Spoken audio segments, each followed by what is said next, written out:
But first, the second Select Committee on the petition to abolish the VSAT licence fee was held this week.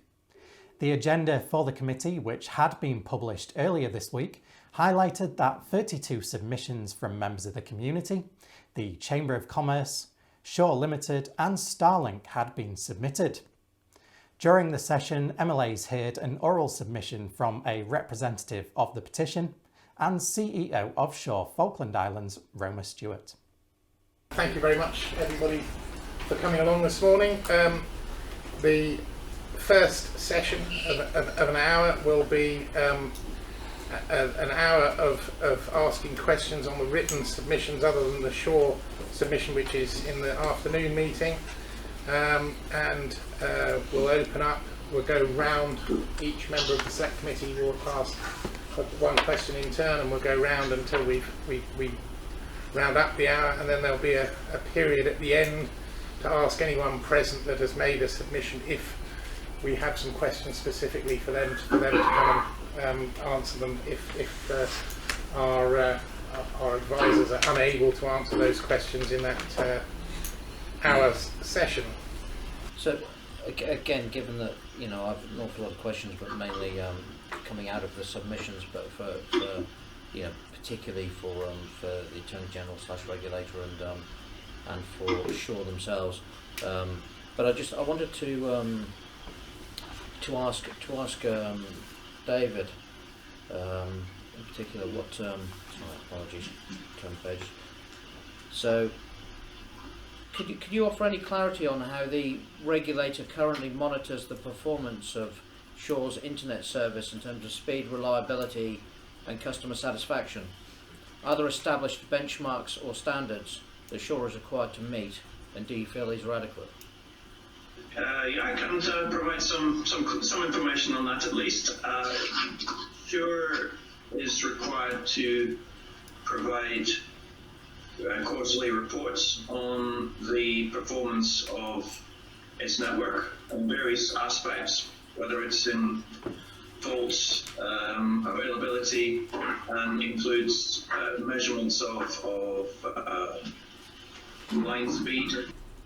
I guess what adequate means here? I mean, it's fairly evident from all the submissions that we've been looking at that not meeting user expectations or hopes.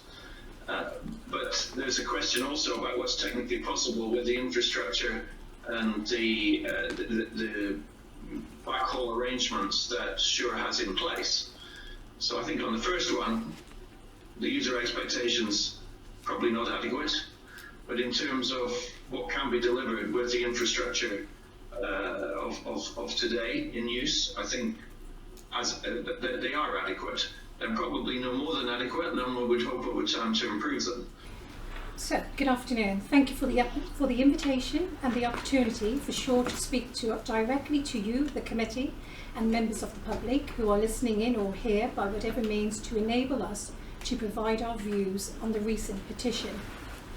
From the number of respondents to the petition, it is evident that people need and want a broadband service that is reliable, fast, and good value for money.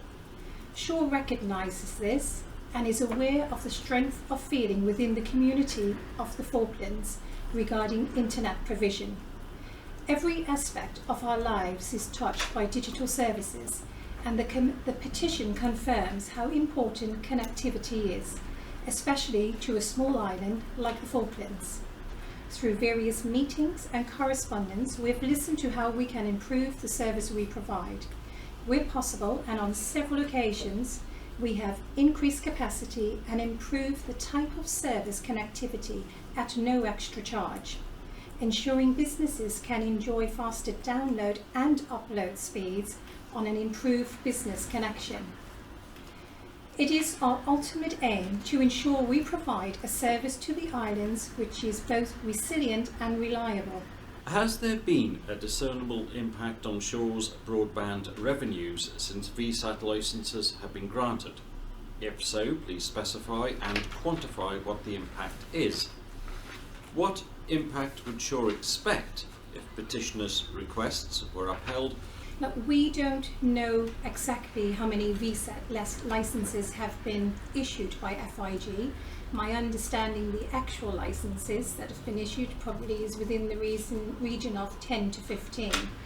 However, if you are referring to unlicensed potential VSAT usage, that's difficult to quantify because obviously we don't have any real evidence of that. But what we have noticed is that people are downgrading from a normal size package to, for example, an extra small package. But that is as far as we know. We don't know any other information. So the impact on that is very difficult to gauge at this particular point in time. And it brings into question the whole sustainability of telecoms in the Falkland Islands, because we will lose revenues, we will not be able to support the whole range of services that we currently provide. So it is very much a key question that Falkland Islands Government needs to consider as part of the wider strategic review that we understand it is now appointing consultants for. So I think we've already seen through Ascension Island where people thought that Starlink and Shore could coexist. That hasn't been working. What we've recently had to do is restructure our services in Ascension Island. So we did it at the beginning of this year and we've done it again only recently. We're restructuring. So there's a whole load of services that we are no longer going to be able to offer on Ascension Island. So that's interesting. You take me down another path now. Are you saying then the same thing would happen in the Falklands if a competitor was let in, that Shore could no longer exist?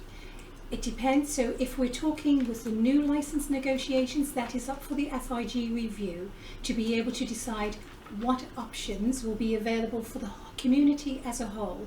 What I will say, in 2016, the review that was carried out then decided that there wasn't space for more than one operator in the island.